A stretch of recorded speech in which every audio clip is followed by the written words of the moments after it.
Welcome back to the channel. Welcome back to Venomous Garage, folks.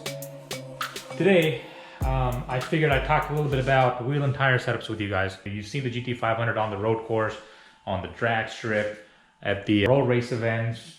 You know, what's kind of the middle ground, you know, for those people that may be conservative with space or simply just have one wheel setup, you know, what would be the best all-around tire? I guess when you talk about all-around tire, it's always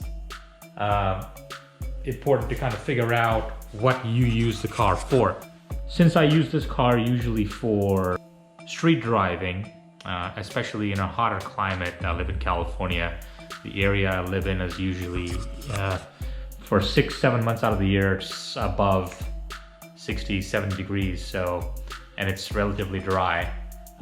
So what I did was put on 20-inch drag radials. The car from the factory came with 19s in the front, 20s in the rear, staggered setup. So initially when I got the car, I quickly found out that the power of the car severely outmatched the stock tires, the stock Goodyear Eagle F1s, which are actually good tires when they're really heated up, but especially if you start your car up in the morning, drive down the first 5-10 miles when the tires are cold, there is very limited traction on the stock Goodyears. So I ditched those and I upgraded to 20-inch drag radials in the rear. I used Nitto NT05Rs. I believe they were 315 3520s that I used. And they hooked a lot better than the stock Goodyears did. However, with the 331 rear end in the car, I quickly found out with repeated use of the drag strips, effectively burnt out the clutch, stock clutch at about 7K miles, and ended up having to go aftermarket clutch. So what I did was I sourced a spare set of front 19-inch wheels. If you look at the specs on the width of the wheels, both of these stock 2013 GT500 front and rears are 9.5-inch wide. So I figured if I put a 19-inch wheel in the rear and get almost as tall a tire as the 20 inches were, I would fare a little bit better on the drag strips and the half-mile road race events. So the best success I have had is using 19-inch Nitto NT05R Drag radials. So you can see this, you know, here's the wheel tire setup right now. I lowered the car a little bit with the FRPP springs to minimize some of the wheel gap, but this fits really well. So Nitto NT05Rs, they are 305 1935s, so they fit really well. They are thick. They bulge out a little bit, as you can see there. So the contact patch, I don't know if you can see this or not, is pretty much right here on through the middle. So that's kind of the where you'll get.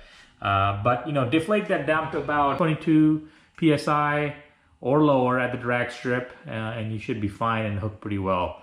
For the streets, I use this at about 30 PSI, and they seem to be working really well.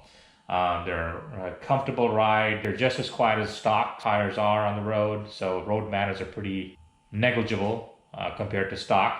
However, I wouldn't recommend this in a pure wet environment. For that, I would use my Michelin Pilot Super Sports that I've had on the car for years. They're finally starting to wear out. So this is my third set of NT05Rs that I've put on the car. So I figured I'd take you guys along for a drive in the GT500 since we haven't done that in a little while. And we'll talk a little bit about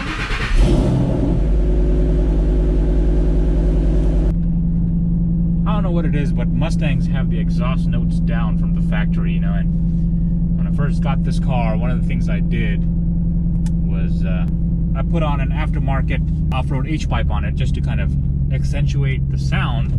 But not only that, I wanted to make sure that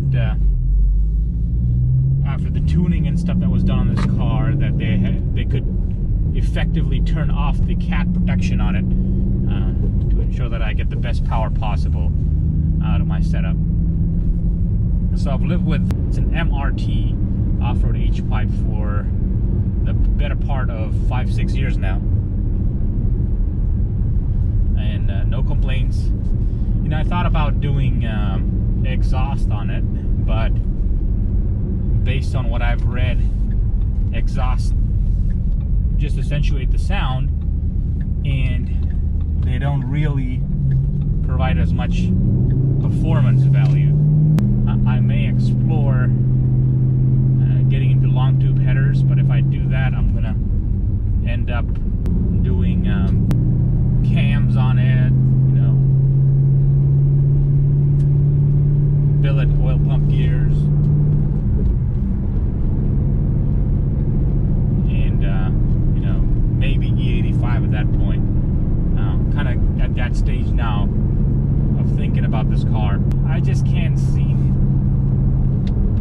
to justify, you know, selling this car, taking a loss on it, and, you know, buying the new car, which I know will depreciate over the next few years.